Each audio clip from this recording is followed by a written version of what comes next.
Hello दोस्तों, नमस्कार। आप सभी का स्वागत है आपकी अपने यूट्यूब चैनल एक्सेस एकेडमी पर। दोस्तों, आज की इस वीडियो में 12,460 शिक्षक भर्ती में सुप्रीम कोर्ट से जो 8 जनवरी को आदेश जारी हुआ था उसके अनुपालन को लेकर के उत्तर प्रदेश सरकार की तरफ से जो 27/2/2024 को शासनादेश जारी हुआ था उससे जुड़ी हुई बड़ी अपडेट डिस्कस करेंगे, क्योंकि इसी शासनादेश के अनुपालन में सचिव सरकार कार्यवाही का जो है ऑफिशियल नोटिफिकेशन भी जारी हुआ था। क्या टीटी 2016 वाले चयनित होंगे बाहर, ये बड़ी अपडेट है दोस्तों इस वक्त की। तो सब कुछ विस्तार पूर्वक जानेंगे। आप सभी लोगों से निवेदन है कि वीडियो को बिना स्किप किए अंत तक देखें, जिससे वीडियो में शेयर की गई सारी जानकारी को आप आसानी से समझ सकें। तो आइए दोस्तों, शुरू करते हैं आज का ये वीडियो को लाइक कर दीजिए, दोस्तों में शेयर कर दीजिए। जितने भाई बहन चैनल पे पहली बार विजिट करें, चैनल को सब्सक्राइब करके बेल आइकन जरूर दबा लें आगे की लेटेस्ट अपडेट पाने के लिए। तो आइए साथियों, देख लेते हैं सुप्रीम कोर्ट के आदेश के अनुपालन में उत्तर प्रदेश सरकार की तरफ से 27/2/2024 को जो शासनादेश जारी किया गया था, जिसके अनुपालन में सचिव बेसिक शिक्षा परिषद की तरफ से 14 मार्च को जो शासनादेश जारी किया गया है, उन सभी को कोरिलेट करते हुए चीजों को समझेंगे किस परिप्रेक्ष्य में यह शासनादेश जारी किया गया था। तो देख लेते हैं। सबसे पहले सुप्रीम कोर्ट के आदेश जो 8 जनवरी को जारी किया गया था उसके अनुपालन में सरकार की तरफ से जो शासनादेश 27/2/2024 को जारी किया गया था। तो दोस्तों, यहां पर आप सभी लोग देख सकते हैं कि जो सरकार की तरफ से शासनादेश जारी किया गया था, जिसके अनुपालन में सचिव बेसिक शिक्षा परिषद उत्तर प्रदेश की तरफ जो शासनादेश जो है वो जारी किया गया है। तो शासनादेश पहले वो देखते हैं जो 27 तारीख को जारी किया गया है। अवधेश कुमार तिवारी, विशेष सचिव उत्तर प्रदेश शासन सेवा में महानिदेशक स्कूल शिक्षा उत्तर प्रदेश लखनऊ। यहां पर आप सभी लोग देख सकते हैं कि ये बेसिक शिक्षा अनुभाग 5 से जारी किया गया शासनादेश है। लखनऊ से ये रिलीज हुआ है 27/2/2024 को। इसका विषय है माननीय उच्चतम न्यायालय में योजित विशेष अनुज्ञा याचिका 8536 आप 2020 उमेश चंद्र व अन्य बनाम उत्तर प्रदेश राज्य व अन्य में दिनांक 8/1/2024 को पारित आदेश के संबंध में।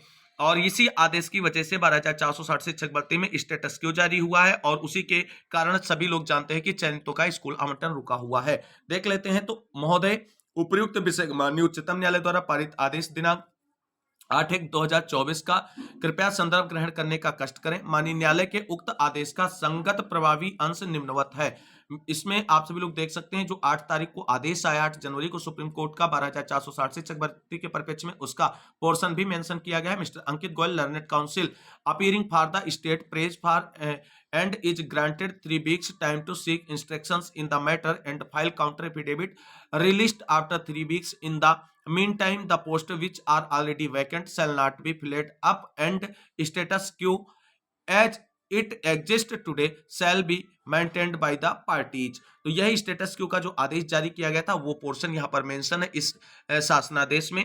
दूसरा पॉइंट कहता है कि प्रकरण के संबंध में शासन स्तर पर सम्यक विचार उपरांत निम्न अनुसार कार्रवाई कराए जाने का निर्णय लिया गया है। यानी इस आदेश को लेकर के शासन स्तर पर विचार विमर्श किया गया और उसके बाद जो कार्रवाई सुनिश्चित करने को लेकर के निर्णय लिया गया है उसको डिस्कस किया गया है। पहला पॉइंट है 12,460 सहायक अध्यापक भर्ती प्रक्रिया में ऐसे अभ्यर्थी जिनका नियुक्ति पत्र निर्गत हो चुका है उन्हें विद्यालयों में कार्यभार ग्रहण कराने की अनुमति प्रदान करनी है। तो विशेष अनुज्ञा याचिका संख्या 8536 आप 2020 में चंद्र व अन्य बनाम उत्तर प्रदेश राज्य व अन्य में माननीय उच्चतम न्यायालय द्वारा पारित आदेश दिनांक 8/1/2024 के क्रम में सचिव बेसिक शिक्षा परिषद उत्तर प्रदेश प्रयागराज द्वारा दिनांक 29/2/2024 तक माननीय उच्च न्यायालय में इंटरिम एप्लीकेशन दाखिल कराते हुए यथोचित निर्देश प्राप्त किए जाने हैं। तो माननीय उच्चतम न्यायालय से अनुरोध किया जाए।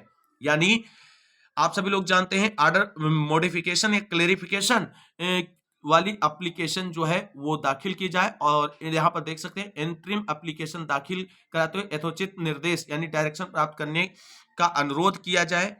और आगे बात करते हैं। दूसरा पॉइंट कहता है कि 12,460 सहायक अध्यापक भर्ती प्रक्रिया में रिक्त पदों के सापेक्ष आवेदन या काउंसलिंग के संबंध में अभ्यर्थियों से शिकायत प्राप्त किए जाने हैं। तो सचिव बेसिक शिक्षा परिषद उत्तर प्रदेश प्रयागराज के पोर्टल पर ऑनलाइन व्यवस्था सुनिश्चित की जाए, जिससे प्रत्यावेदन देकर के चयनित या अचयनित किसी भी प्रकार के अभ्यर्थी जो हैं अपनी समस्याओं को और शिकायतों को ऑनलाइन माध्यम से बेसिक शिक्षा परिषद के सचिव के पोर्टल पर दर्ज करा सकते हैं, जिसका निस्तारण किया जाए बेसिक शिक्षा परिषद उत्तर प्रदेश की तरफ से। वही तीसरा पॉइंट कह रहा है कि 12,460 सहायक अध्यापक भर्ती प्रक्रिया में अभ्यर्थियों से सचिव बेसिक शिक्षा परिषद के पोर्टल पर प्राप्त शिकायतों के संबंध में जांच या निस्तारण हेतु जिला स्तर पर मुख्य विकास अधिकारी की अध्यक्षता में एक समिति गठित की जाए, जिसमें जिला विद्यालय निरीक्षक, जिला बेसिक शिक्षा अधिकारी एवं जिला अधिकारी द्वारा नामित कोई एक अन्य अधिकारी सदस्य होंगे। उक्त समिति संबंधित जिले में प्रकरण के संबंध में प्राप्त शिकायतों की जांच कर समयबद्ध रूप से उसका निस्तारण कराना सुनिश्चित करेगी।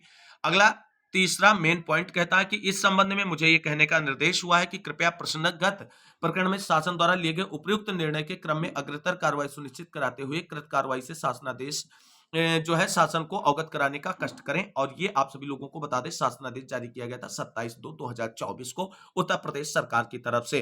तो दोस्तों आप सभी को बता दें 12,460 शिक्षक भर्ती में जो भी कार्रवाई सुनिश्चित करने को लेकर के इस शासनादेश में बातें कही गई हैं, उन सभी के अनुपालन में कहीं ना कहीं आगे प्रोसेस बढ़ाया जा चुका है, क्योंकि इसमें आप सभी लोगों ने देखा है कि आर्डर मॉडिफिकेशन को लेकर के इंटरिम एप्लीकेशन सुप्रीम कोर्ट में मूव कराने की बात की गई। उसको लेकर के आपने देखा था कि 8 मार्च को इंटरिम एप्लीकेशन तैयार की गई और 9 मार्च को सुप्रीम कोर्ट में इंटरिम एप्लीकेशन रिलीफ के लिए मूव भी करा दी गई। हालांकि रिलीफ नहीं मिली, 11 मार्च सुप्रीम कोर्ट सुनवाई, वो अगली बात है।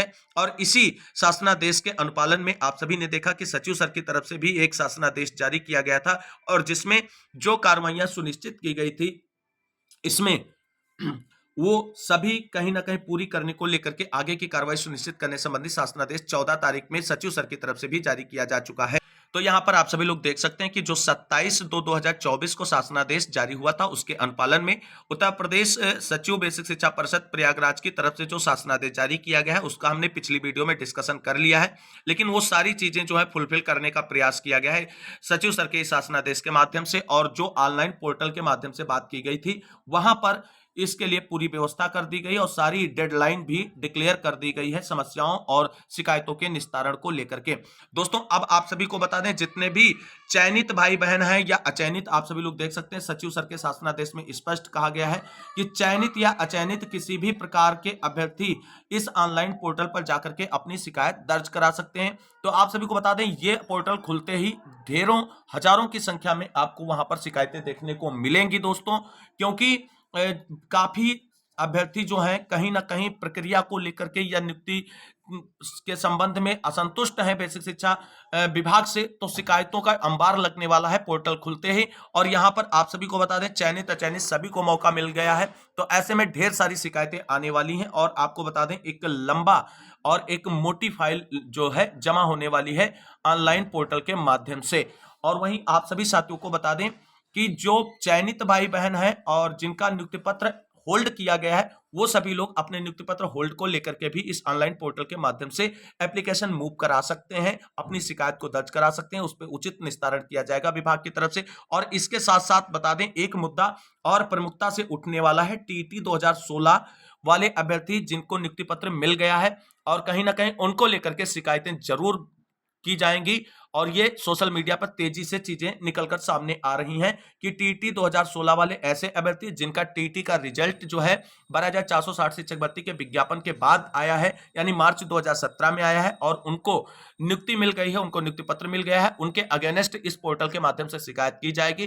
तो दोस्तों आप सभी को बता दें ढेरों शिकायतें निकलकर सामने आने वाली हैं पोर्टल के माध्यम से, और ऐसे में अगर इस तरीके से शिकायतें निकलकर सामने आएंगी और उनका निस्तारण किया जाएगा तो टीटी 2016 जिसका रिजल्ट मार्च 2017 में आया है उनके हाथ में अगर नियुक्ति पत्र है तो उनके नियुक्ति पत्र पर कहीं ना कहीं खतरा अब मंडराने लगा है, क्योंकि चीजें आगे बढ़ेंगी और नीट एंड क्लीन करते हुए ही आगे बढ़ेंगी। और ऐसे में वो साथी जो कहीं ना कहीं गलत डॉक्यूमेंटेशन के आधार पर नौकरी पा गए हैं उन पर कहीं ना कहीं खतरा एक बार मंडरा सकता है इस तरीके की कार्रवाई देखने के बाद में। तो कुल मिलाकर के सुप्रीम कोर्ट से जो डायरेक्शन कहीं ना कहीं 8/1/2024 के आदेश से सरकार को मिली थी उसके अनुपालन को लेकर के ही सरकार की तरफ से यह शासनादेश निर्गत किया गया, जिस शासनादेश के अनुपालन में सचिव बेसिक शिक्षा परिषद ने वो सारी चीजें पूरी करी हैं, फुलफिल करने की व्यवस्था कर दी है जो सरकार के शासनादेश की मंशा थी।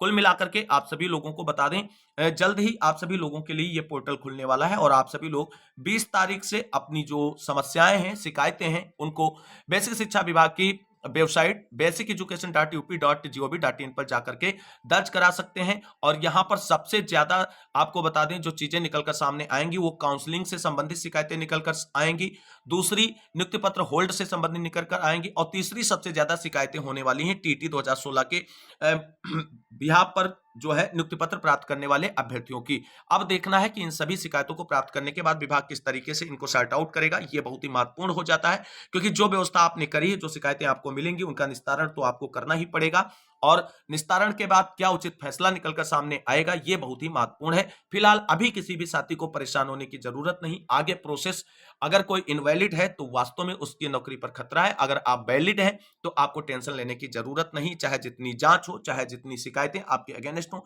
आपकी नौकरी कोई नहीं ले सकता है। तो जो आप सभी लोगों को शासनादेश चाहिए था 27/2/2024 का, जो सरकार ने जारी किया था, जिसके अनुपालन में बेसिक शिक्षा परिषद से 14 मार्च 2024 को शासनादेश जारी हुआ था, दोनों शासनादेश को डिस्कस कर दिया वीडियो के माध्यम से। आपके सारे क्वेश्चन सॉर्ट आउट हो चुके हैं। फिर भी जो क्वेरी या क्वेश्चन है तो आप कमेंट बॉक्स में पूछ सकते हैं। आज की इस वीडियो में बस इतना ही, मिलते हैं अगली वीडियो में, तब तक के लिए सभी साथियों को जय जय भारत, वंदे मातरम।